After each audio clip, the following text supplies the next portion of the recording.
Hello students, नमस्कार। मैं M बलडोदिया अभिव्यक्ति के माध्यम से आपसे जुड़ रहा हूं। NEET UG 2022 strategy for the preparation.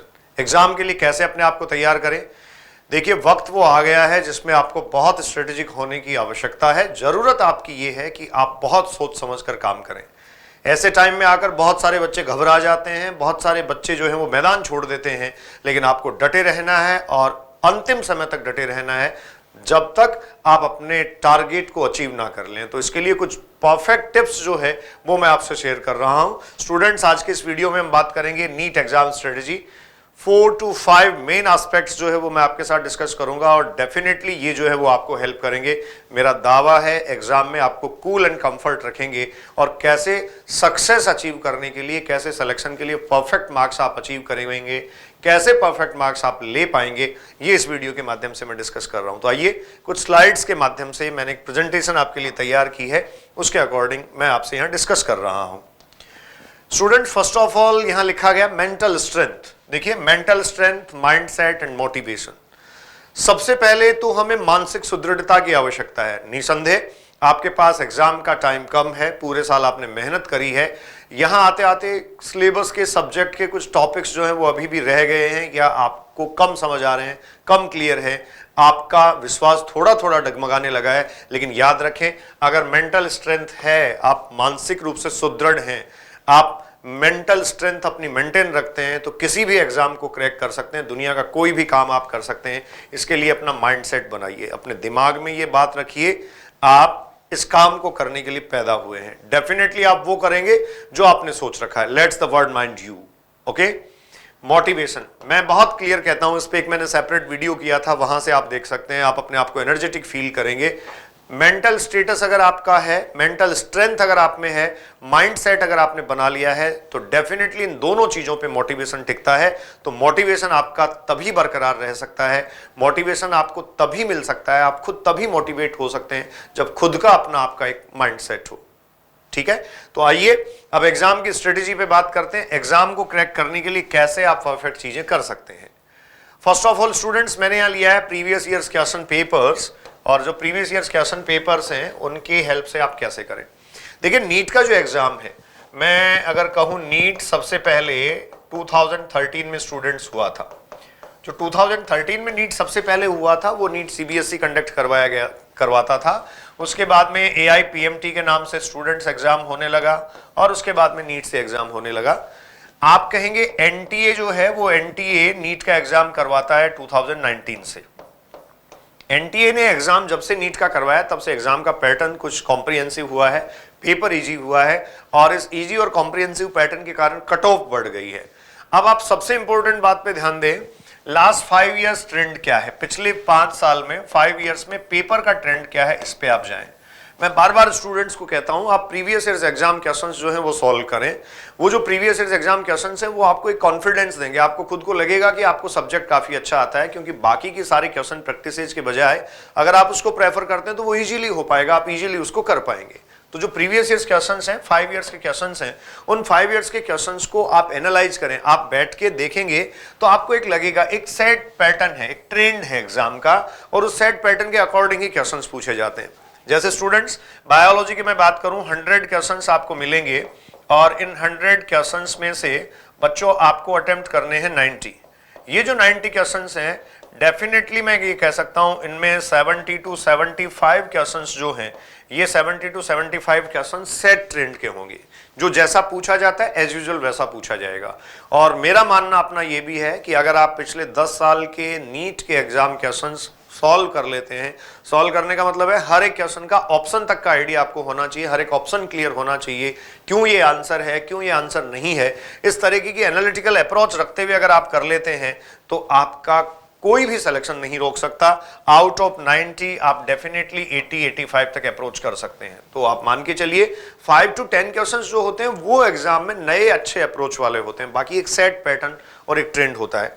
तो हर एक टॉपिक को आप आइडेंटिफाई करिए, उस टॉपिक का ट्रेंड पहचानिए कि क्या पूछा जा रहा है इसमें से, उस ट्रेंड के अकॉर्डिंग आप चलेंगे तो आपको अच्छा बेनिफिट होगा।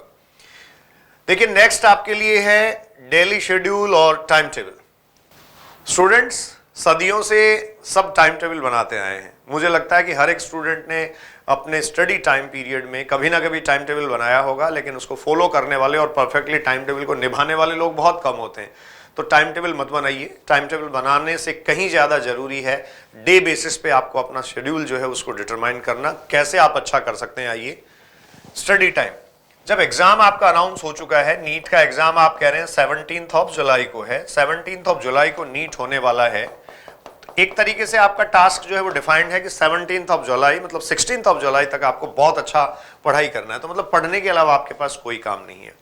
तो मुझे लगता है कि इस टाइम ड्यूरेशन में सारा जो टाइम है वो आपका स्टडी का ही होना चाहिए। हाँ, लेकिन खुद को रिलैक्स करते हुए, खुद को कंफर्ट जोन में रखते हुए। ड्यूरेशन ऑफ स्टडी आवर्स क्या रखें, ये भी एक टास्क होता है। मुझे लगता है इस टाइम में बच्चे 12 से 14 घंटे पढ़ते हैं। 12 to 14 आवर्स जो है वो स्टूडेंट्स स्टडी करते हैं, ये सफिशियंट है मेरे हिसाब से। मेरा जो 15-16 साल का टीचिंग एक्सपीरियंस है उसके बिहाफ पे मैं ये कह सकता हूँ 12 to 14 आवर्स सफिशिएंट है। एटलीस्ट 12 आवर्स अगर आप पढ़ रहे हैं तो आप डेफिनेटली, एटलीस्ट 12 आवर्स अगर आपकी स्टडी है तो आप ये कह सकते हैं स्टूडेंट्स डेफिनेटली आप सक्सेसफुल जो है वो पैरामीटर्स को फॉलो कर रहे हैं या सक्सेस के पैरामीटर्स पे आप जा रहे हैं। लेकिन यहाँ एक चीज बहुत अच्छी जो ध्यान देने वाली है उस पर आप फोकस करिएगा, जो स्टडी आवर्स हैं। इन स्टडी आवर्स में आप क्या करें, कैसे आप डे शेड्यूल मेंटेन करें। सुबह उठते ही मॉर्निंग में आप अपना टास्क डिसाइड करें। आप टास्क ये डिसाइड करें कि मुझे फिजिक्स में जो है वो आज ये टॉपिक कंप्लीट करना है, केमिस्ट्री में कोई टॉपिक आपको बी कंप्लीट करना है, बायोलॉजी का कोई एक टॉपिक आपको ये पढ़ना है। और आप ये टास्क अपना जो है वो खुद डिजाइन करें डेली। अपने जो कॉम्प्रिहेंसिव टॉपिक्स हैं उनसे आप शुरू करें और जो डिफिकल्ट है उनकी तरफ आप जाएं, या बीच बीच में थोड़ा आप चेंज कर सकते हैं। जैसे मान लीजिए केमिस्ट्री का बी टॉपिक आप पढ़ रहे हैं, फिजिक्स का ए पढ़ रहे हैं, बायोलॉजी का सी टॉपिक कोई पढ़ रहे हैं, तो आपको डेली ये देखने को मिलेगा कि आप डेली एक अच्छा टास्क परफॉर्म कर रहे हैं और हर हाल में इनको आपको पूरा करके सोना है। ठीक है। अब आपके सोने का टाइम टेबल जो है वो क्या रहेगा, सुबह उठने का टाइम क्या रहता है, ये बहुत सारी बातें जो है वो अलग अलग तरीके से बच्चों पे डिपेंड करती है। कुछ अर्ली मॉर्निंग उठकर पढ़ना पसंद करते हैं, कुछ लेट नाइट तक पढ़ते हैं। मुझे लगता है दोनों में कोई बुराई नहीं है। कंसंट्रेशन आपकी बननी चाहिए और परफेक्ट आपको जो आपने डिटरमाइन किया है वो आपका पूरा होना चाहिए। तो डे बेसिस पे अपना टास्क डिसाइड करिए, फिजिक्स कितना पढ़ेंगे, केमिस्ट्री कितना पढ़ेंगे और बायोलॉजी कितना पढ़ेंगे। इस तरीके से कभी मत पढ़िए कि मुझे 2 घंटे जो है वो फिजिक्स पढ़नी है, अगले 2 घंटे मुझे जो है वो केमिस्ट्री पढ़नी है। आप अल्टर कर सकते हैं, लेकिन टाइम ड्यूरेशन के बजाय आप टॉपिक पे फोकस करिए कि मुझे आज इसको कंप्लीट करना ही है। क्योंकि देखो बच्चों, पॉसिबिलिटी ये होती है फिजिक्स के टॉपिक को पूरा करने में हो सकता है आपको 4 घंटे लग जाएं, 4 आवर्स लगे, केमिस्ट्री को पूरा करने में आपको 3 आवर्स लगे और बायोलॉजी के टॉपिक को पूरा करने में आपको 1 घंटा ही लगे। मतलब मैं रिवीजन एस्पेक्ट की बेसिकली बात कर रहा हूं। तो अपना टास्क आप डिटरमाइन करिए, जैसे ही आप टास्क डिटरमाइन करेंगे आप अच्छा करने लगेंगे। नेक्स्ट देखिए डेली शेड्यूल। ये डेली शेड्यूल जो है वो एग्जैक्टली वो ही है जो मैं पहले अभी पीछे आपसे डिस्कस कर रहा था। अर्ली मॉर्निंग से लेकर आप ये कह सकते हैं लेट नाइट तक, जब तक आप अपने बेड में जाते हैं, बिस्तर में जाते हैं, थक कर सोएं, बुझकर बिल्कुल नहीं। और थक कर आप तभी सो सकते हैं जब मॉर्निंग टू इवनिंग या लेट नाइट आपके पास टास्क है। टास्क कैसे आप डिटरमाइन कर रहे हैं, आप कह रहे हैं फिजिक्स, केमिस्ट्री और बायोलॉजी जो आपके पास सब्जेक्ट्स हैं, इन सब्जेक्ट्स को डेफिनेटली तैयार करने के लिए आपको सुबह ही ये डिसाइड करना पड़ेगा कि आज आप कौन सा टॉपिक ले रहे हैं। तो ये आपका अपना एक डेली शेड्यूल होना चाहिए। कभी कभी एंजॉय करिए थोड़ा थोड़ा सा। अगर 2-4 बच्चे साथ पढ़ते हैं तो थोड़ी थोड़ी गॉसिपिंग भी आप कर सकते हैं। आपको एनर्जाइज जो चीजें करती हैं उनको आप थोड़ा सा अडोप्ट कर सकते हैं। एग्जाम टाइम में देखिए सावधानी रखने की बहुत ज्यादा आवश्यकता होती है, बहुत ज्यादा जरूरत होती है। स्टूडेंट सबसे लास्ट और इंपॉर्टेंट है marks for the selection. Selection के लिए जो मार्क्स हैं वो मार्क्स कैसे आप अचीव कर पाएंगे, कैसे सिलेक्शन के लिए जो मार्क्स हैं वो आएंगे। सो मार्क्स फॉर द सिलेक्शन देखिए इसमें क्या है, हम ये कहते हैं 720 मार्क्स का एग्जाम होता है। नीट जो है उसका पेपर है 720 मार्क्स का। और इस साल के कट ऑफ ट्रेंड को मैं देखूं तो 600 मार्क्स जो है वो सिलेक्शन के लिए सफिशिएंट हैं। अभी जैसे हम बात कर रहे थे, सबसे पहले बायोलॉजी से मैं शुरू करूं। आप जब एग्जाम में पेपर अटेम्प्ट करते हैं तब भी बायो का सबसे पहले करते हैं, और बायो से अगर आप शुरू करें, जैसा पेपर आता है, मैंने कहा था प्रीवियस ईयर एग्जाम क्वेश्चंस को सोल्व करिए, एग्जाम के सेट पैटर्न और ट्रेंड को फोकस रखिए, उस पर परफेक्ट रिविजन करिए, प्रैक्टिस अपनी बहुत अच्छी करिए। देखिए प्रैक्टिस सबसे ज्यादा जरूरी चीज है। तो बायोलॉजी में आप आराम से बच्चों 340 से 350 नंबर ला सकते हैं। 340 टू 350 मार्क्स जो हैं वो आराम से आपके बायोलॉजी में हो सकते हैं। उसके बाद आप केमिस्ट्री पे आते हैं, तो केमिस्ट्री की अगर बात करें तो आपके 150 मार्क्स इजीली आ सकते हैं। ये तब आएंगे जब आपका प्रैक्टिस बहुत स्ट्रांग होगा, और जैसा मैंने कहा है डे बेसिस पे अगर आप टास्क डिटरमाइन करके पढ़ाई करेंगे तो ऐसा होगा। केमिस्ट्री में 150 मार्क्स आपके इजीली आ सकते हैं। और देखिए बहुत सारे बच्चों का फिजिक्स स्ट्रांग भी होता है, और अगर कम स्ट्रांग है तब भी आप प्रैक्टिस सेशन के थ्रू स्टूडेंट्स 150 मार्क्स जो है वो ला सकते हैं। तो मैं जहां तक देख रहा हूं इन सबका एवरेज आपको जो है वो स्टूडेंट 650 मार्क्स तक मिलेगा।